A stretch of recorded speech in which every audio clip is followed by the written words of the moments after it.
జై జవాన్ జై కిసాన్.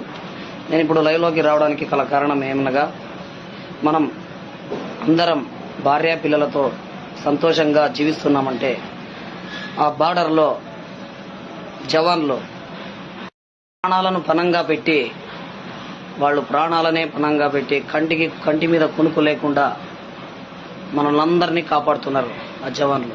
అలా జరిగిన పాకిస్తాన్ యుద్ధంలో 14 మంది ఉగ్రవాదులను చంపి వీరమరణం పొందిన మన నాయక్ సార్ గారికి, మురళీ నాయక్ సార్ గారికి సెల్యూట్, జోహార్, జై హింద్.